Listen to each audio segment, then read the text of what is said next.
Bryce, no? Mr. Hernandez, very relevant yung kanyang mga revelations niya. And to cut it short, talagang tell-all siya. And he continued to cooperate with us para talagang ma-identify palalo yung iba pang mga sangkot.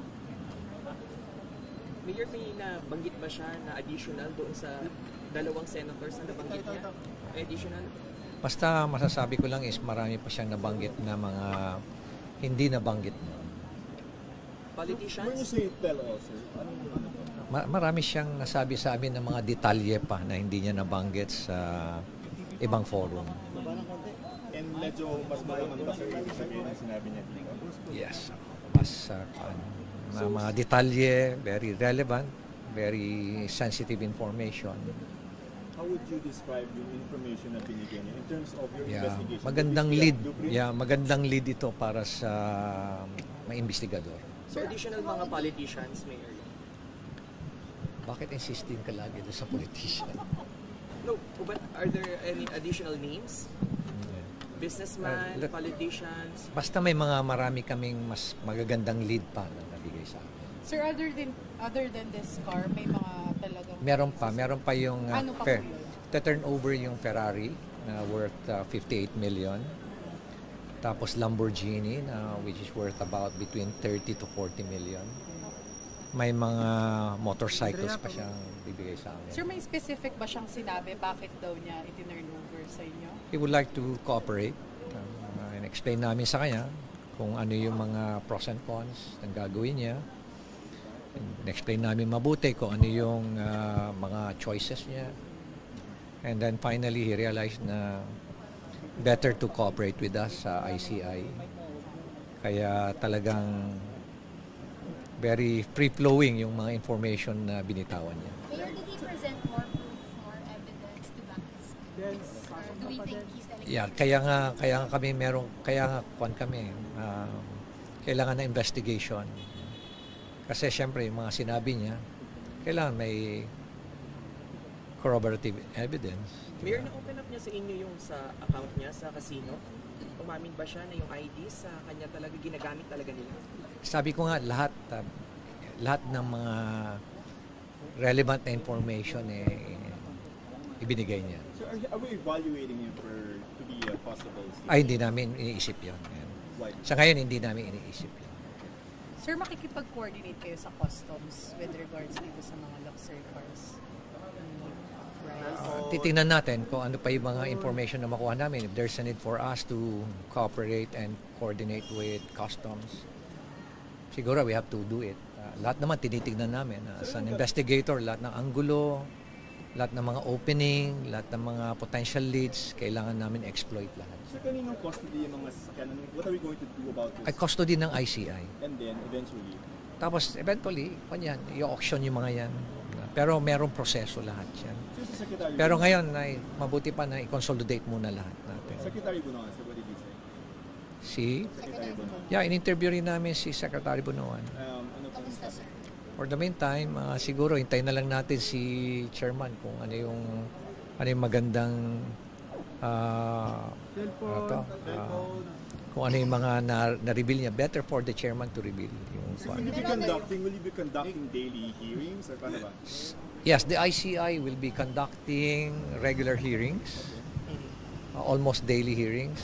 But on my part, as investigator, I have to be out in the field. Will this be open to the public, sir, the hearing? Yeah. Will this be open to the public? Sa ngayon, I leave it to the ICI to decide on that. Sir, si Sec Bunoan ba lumapit sa inyo or did you kayo to? Hindi, nasa Pinas siya. Yeah. Meron pa pong other personalities na invite ICI? Marami. Marami. Tuloy-tuloy yan. Mga araw-araw yan meron dito. Sino, sir? Siguro, mabuti pa siguro sila na magre-reveal. I don't have the freedom to reveal the names ng mga naimbita. Sir, would you say si Sec Bunoan naging cooperative na? Kung naman siya, kung ano yung mga tinanong namin sa kanya, sinasagot naman niya. Sir, sabi po niyo sa Governor Sixon, pumunta din po kayo sa Ilocos po at sa Bicol kasi marami daw pong anomaly sa flood control projects. Alam mo, sa totoo lang, it's all over the place. It's all over the country. sa dami ng mga natatanggap namin, talagang I know it is widespread, pero hindi ko naisip na ganun pala ka-massive, ganun pala kalalim, ganun pala katindi yung corruption sa flood control projects. Pero hindi lang flood control projects. Nagulat din ako sa mga revelation na matindi pa pala rin sa ibang mga proyekto. Sir, nagulat kayo sa mga sinabi ni Prince? Yeah, nagulat din kami. Pero ang maganda doon is he decided to, to say everything. Sir, may additional revelation. Mayor, may additional revelation ba siya? May unexpected names po ba na nagsabi? Oo. Nag-expound po, Mayor, nag-expound po ba siya about Senators Jinggoy and Villanueva? Hindi na. He did not mention, sir? Okay, sige. Ano, no? Yusek Bernardo.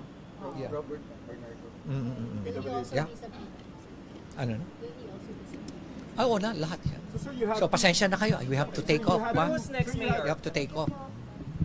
Who's next niya? So you have two, no? Sa investigation, sino na yung susunod? Sino yun? Susunod na nakaline up. Ay, hindi ko mabanggit. Bahala na siguro sila. Oh. I'm not... So you had two today, Secretary Bonoan and... Every day magkakaroon din. Regularly. For today, so dalawa lang. Yeah. Sir, meron tomorrow? Meron tomorrow? Papahinga rin. Very good, sir. That's a good idea. Pagod na rin. Mayor, was it a hearing or interview? Ano po ito? May hearing or interview? Ano po information nito, sir? Pare,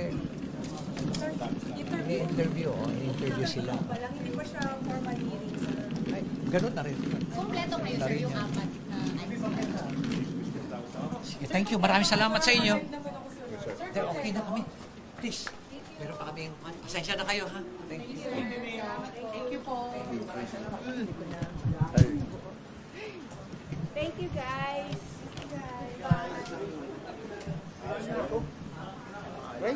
Nararapol to, ha? I love you.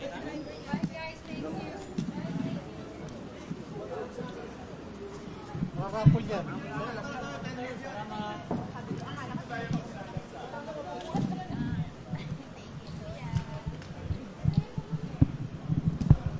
Thank you for watching. Don't forget to like, share and subscribe for the latest hot news of the press.